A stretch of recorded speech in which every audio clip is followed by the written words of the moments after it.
Welcome back to Is It Still Good, the channel that got a little weird on you last week, and for that, I sincerely do not apologize.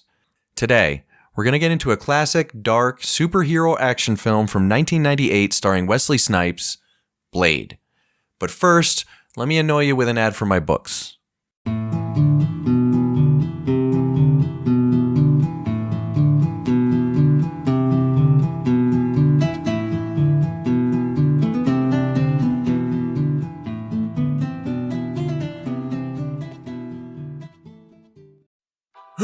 Okay, hopefully you didn't buy anything because I don't want any of you to read anything I've written. Blade. Blade made $131 million at the box office, did pretty good, runs for about 2 hours even, R-rated, very violent, and stars Wesley the Sniper and Stephen the Dwarf.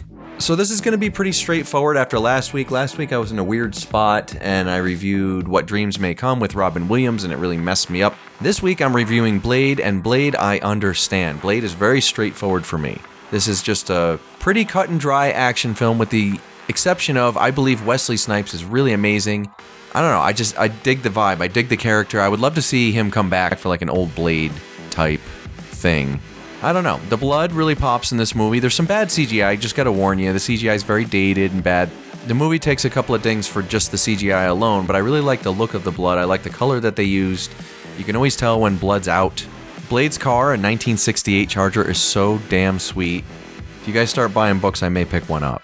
Oh, I found out the original Blade comic was English. I didn't know that. Pearl, the body-positive vampire, took 4 people to operate, including the arms, head, and feet. It makes for a really memorable presentation. Whistler is a combination of a couple of guys I know, actually. I feel like I know this character. He's funny, he's well played, he's good. Prodigy turned down the soundtrack for this one, and I don't know why, because they were hot at the time, this was a good movie. They probably didn't think it was going to be anything. They really should have done it, it would have been perfect. Stephen Dorff modeled Frost after 1989's Joker. Okay. I model myself after Bradley Pitts. Let's see. The first Marvel movie to be a success. It's funny, Black Panther came out, and although Chadwick Boseman was just such an awesome guy, I kept getting annoyed when they were like, the first black superhero, and I'm like, what about Blade, man? Not only was Blade a good movie, Wesley Snipes is doing his own kicks and whatnot. That's a lot more than you see Brie Larson do. You know what I mean? He was physical. Look at him in Demolition Man.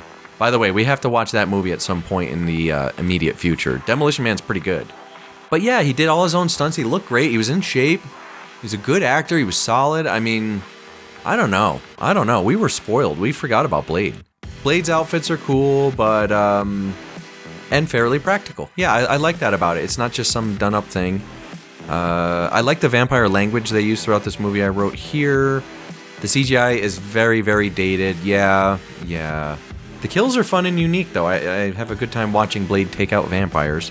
Film drags a little bit towards the end, but I'm okay with it. It moves fairly quick. I could have seen this movie being like hour and a half, like a 90-minute Blade would have been perfect, I think. But it's okay. I don't mind. I'm not complaining. Whistler, for his age, is in just solid shape in this film. For an old guy, he looks good. They considered LL Cool J for Blade. I'm so glad they went with Wesley.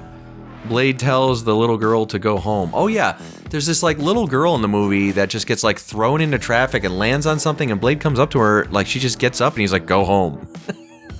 He didn't even see if she was okay.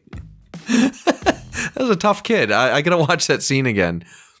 But I had to write it down. Whistler's death is well done, and I don't know, it's just good. I really like how they did it where he's just like, get out of here, quit making a big thing out of it or something. And Blade just walks away because, I don't know, they're just so stoic. I like it. A lot of similarities with this film and The Matrix. This was just kind of that era. Bad guys kind of suck. You know, they don't do anything. Like Wesley's doing some good stuff, but the bad guys aren't. Mom makeout thing? I wrote here mom makeout thing. I don't know what that's about. A little weird stuff with the mom in it. Stephen Dorff is serviceable. I've never been very smitten with him as an actor, though. I don't know. He's just never commanded any real respect for me as far as, like, being a villain or anything. I think he was in Cecil B. Demented. If I'm not mistaken, it's the only other thing I can think of with him in it. But he's okay in this. I mean, it's okay. You just gotta recalibrate your brain before you watch Blade. Like, Blade is the movie you should watch after What Dreams May Come.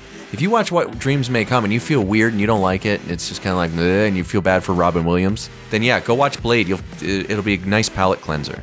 Because it's not mindless, but it's just like, all right, I'm going to have fun. I'm going to enjoy a film. I'm going to sit down. I'm, just going to relax.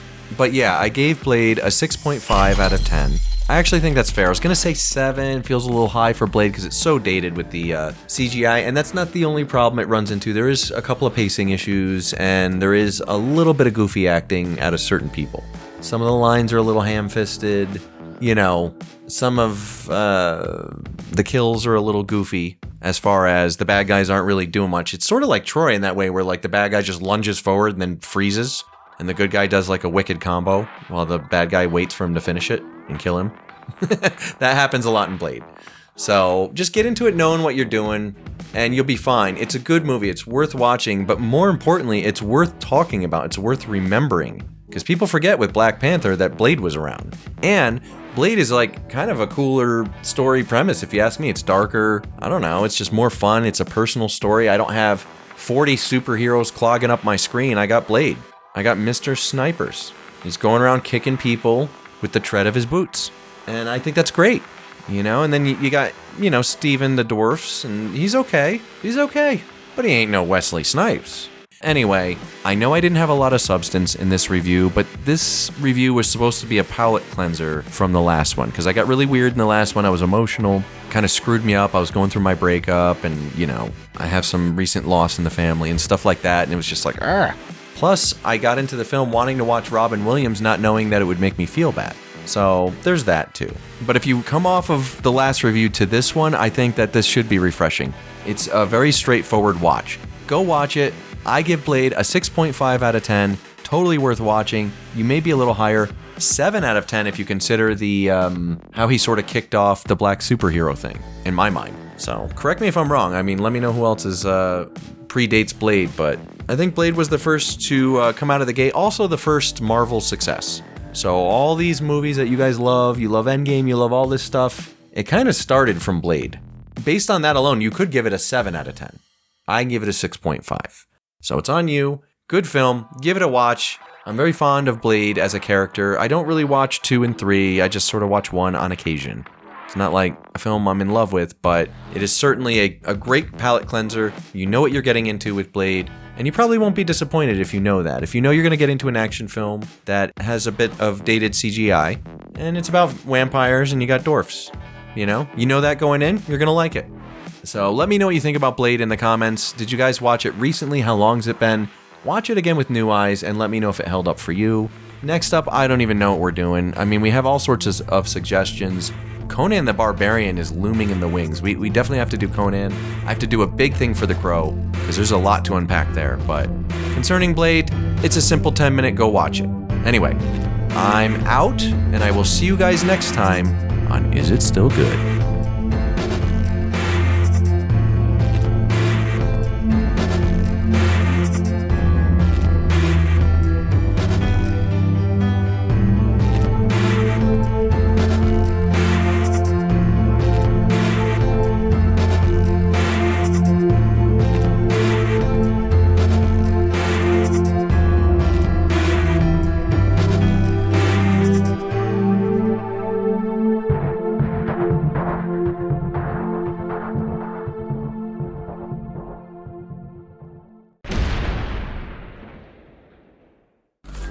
Ha ha ha ha!